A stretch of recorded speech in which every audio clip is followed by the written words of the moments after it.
നമ്മുടെ സിയാച്ചിൻ ഗ്ലേസറിൽ ഒരു അവലാഞ്ച് ഉണ്ടായപ്പോൾ അതിൻ്റെ അകത്തകപ്പെട്ടിട്ടുള്ള 10 സൈനികർ മരണപ്പെട്ടു. അവിടെ നമ്മുടെ ഒരു കൊല്ലത്തുള്ളൊരു സൈനികൻ ഉണ്ടായിരുന്നു, ഒരു സുധീഷ് എന്ന് പറയുന്ന ചെറുപ്പക്കാരൻ.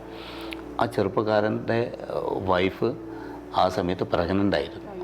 ആ പ്രഗ്നൻ്റ് ആയിരിക്കുന്ന അവസ്ഥയിലാണ് അവനവിടെ ഡ്യൂട്ടിക്ക് പോയിരിക്കുന്നത്. പക്ഷേ അവരുടെ ആ അവസ്ഥയിൽ പോലും വീടുമായിട്ട് കമ്മ്യൂണിക്കേഷൻ ഒന്നും ഏർപ്പെടാൻ വേണ്ടി പറ്റിയിട്ടില്ല. അപ്പോൾ അവരുടെ ആ ഡെലിവറി നടക്കുന്ന സമയം വരെ ഒരു 3 പ്രാവശ്യം മാത്രമേ അവന് കുടുംബമായി സംബന്ധിക്കാൻ വേണ്ടി പറ്റിയുള്ളൂ. ആ സന്ദർഭത്തിൽ ഒരു മകൾ പിറന്നു.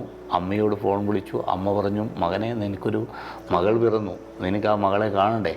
അപ്പോൾ സുധീഷ് അമ്മയെ കാണണം. പക്ഷേ ഒരു ഉത്തമ സൈനികൻ എന്ന ഉത്തരവാദിത്വത്തോടുകൂടി ആ സൈനികൻ പറഞ്ഞത്, ഞാനിപ്പോൾ ലീവിന് വന്നതാണ്, എന്നെപ്പോലെ ഇതുവരെ ലീവിന് വരാത്ത 2-3 സൈനികരുണ്ട്, അവർ ലീവിന് പോയി വന്നു കഴിഞ്ഞാൽ അമ്മയെ വരാമെന്ന്. പക്ഷേ അവിടെ അമ്മ, എൻ്റെ മകൻ മാത്രമല്ല സൈന്യത്തിന് വേണ്ടി ജോലി ചെയ്യുന്നത്, അമ്മ കൂടി ജോലി ചെയ്യുന്നുണ്ട്, കുടുംബം ഒന്നടങ്കം ചെയ്യുന്നുണ്ട്. കാരണം എത്ര കഷ്ടപ്പാടുകളുണ്ടെങ്കിലും ആ യാതനകളൊന്നും മകനെ അറിയിക്കാതെ എൻ്റെ മകൻ രാജ്യത്തിൻ്റെ സുരക്ഷയ്ക്ക് വേണ്ടി വലിയൊരു ഉത്തരവാദിത്തമാണ് ഏൽക്കുന്നത് എന്ന് ബോധമുള്ള ആ മാതാവ് പറഞ്ഞത് മകളുടെ ചോറൂണിന് വന്നാൽ മതിയെന്ന്. പക്ഷേ എൻ്റെ പ്രിയപ്പെട്ട സുധീഷിന് മകളുടെ ചോറൂണിന് വരാൻ സാധിച്ചില്ല. പക്ഷെ അതിനിടയിൽ മരണം സംഭവിച്ചു. Ali's Kitchen. Let's cook with love.